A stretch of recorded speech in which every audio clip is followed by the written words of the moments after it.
Hello students, now in this video we are going to discuss the topic national political parties, which is on the page number of your NCERT book 79. Okay, अभी तक हम लोगों ने अलग अलग aspects पर बहुत सारी चर्चा कर ली. अब इस टॉपिक में हम ये जानने का प्रयास करेंगे कि how to categorise a party as a national party और एज अ रीजनल पार्टी. भाई जितनी भी डेमोक्रेसीज़ होती हैं बेसिकली वो एक फेडरल सिस्टम ऑफ गवर्नमेंट को फॉलो करती हैं ऑल ओवर द वर्ल्ड, जहाँ पर हम लोग 2 लेवल की गवर्नमेंट को फॉर्म करते हैं बेसिकली, और मोस्टली भी हम कह सकते हैं. First is central government and second is state government. When we are having 2 level of government, so that we have to prepare 2 party for different level also, national party for the central government and regional parties for the state government. जैसा कि हमने पहले आपसे discuss किया था कि सभी party को इलेक्शन में कंटेस्ट करने से पहले अपने आप को इलेक्शन कमीशन के रजिस्टर में इनरोल कराना होता है. कमीशन जो होता है वो सभी पार्टीज़ को इक्वली ट्रीट करते हैं. It offers some special facilities to large and established parties.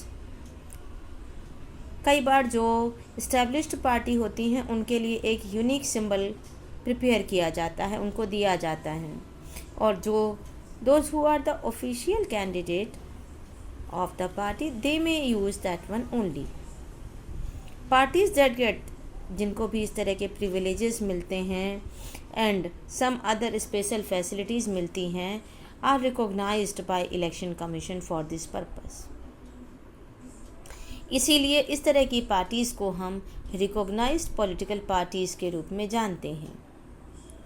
Election Commission has laid down detailed criteria of the proportion of votes and seats that a party must get in order to be a recognized party. भाई एक political party को recognised party के रूप में आने में बहुत सारी चीज़ें जो हैं वो मायने रखती हैं. A party that secures at least 6% of the total votes in an election to the legislative assembly of a state and wins at least 2 seats is recognised at state party. देखो सिंपल लैंग्वेज में इसको थोड़ा सा समझते हैं हम. एक पार्टी जब लेजिस्लेटिव असेंबली के लिए यानी स्टेट गवर्नमेंट के इलेक्शन में खड़ी होती है और उसे उस स्टेट में जितने भी टोटल वोट्स पड़े हैं अगर उसका 6% वोट मिलता है, नंबर 2, और साथ ही साथ वो पार्टी अगर 2 MLA की सीट को जीत लेती है, then that party will consider as state party या regional party. अब हम दूसरा देखते हैं national party. A party that secures at least 6% of total votes in Lok Sabha elections or assembly elections in 4 states and wins at least 4 seats in the Lok Sabha is recognized as a national party.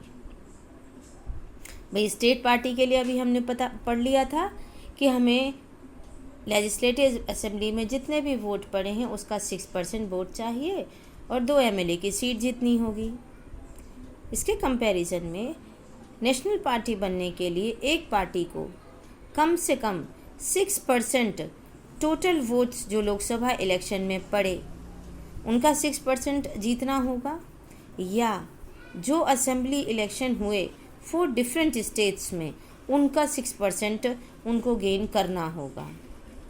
And wins at least 4 Lok Sabha यानी कि 4 MP के seats जो हैं जब वो जीतेंगे, then only after completing both the criteria they may called national parties. According to this classification we are having 7 national parties. अब 1 by 1 हम इन नेशनल पार्टीज़ को पढ़ते हैं. Our first national party is Indian National Congress. Very clearly you may see here in the book INC, जिसका symbol आपको हाथ छाप का निशान नज़र आ रहा है popularly. The party is known as Congress party. The party is one of the oldest party. इस पार्टी की स्थापना 1885 में की थी। और यहाँ पर एक बात याद रखें, A.O. ह्यूम नामक व्यक्ति थे जिन्होंने इस पार्टी को बनाया था। बिगनिंग में ये पॉलिटिकल पार्टी नहीं थी। बिगनिंग में जो हमारे उस समय के जो पढ़े लिखे सिविलाइज्ड लोग थे, उन्होंने अपने अधिकारों, अपने बहुत सारी प्रिविलेजेस को बचाए रखने के लिए, अपने अपोजिशन के अधिकार को बनाए रखने के लिए इस पार्टी को इस्टेब्लिश किया था। आगे चल कर के ये पार्टी जो है उसने नेशनलिस्ट मूवमेंट में इम्पॉर्टेंट रोल प्ले किया। और साथ ही साथ में आफ्टर द इंडिपेंडेंस कई डेकेड्स तक भी ये पार्टी जो थी वो मेजर पार्टी के रूप में इस्टेब्लिश्ड रही। Under the leadership of Jawaharlal Nehru, the party sought to build a modern secular democratic republic की स्थापना के साथ इस पार्टी का निर्माण किया गया और कार्य भी किया गया। ये पार्टी 1977 तक सेंटर में रूलिंग पार्टी के रूप में इस्टेब्लिश्ड रही एंड देन फ्रॉम 1980 से 1989 तक।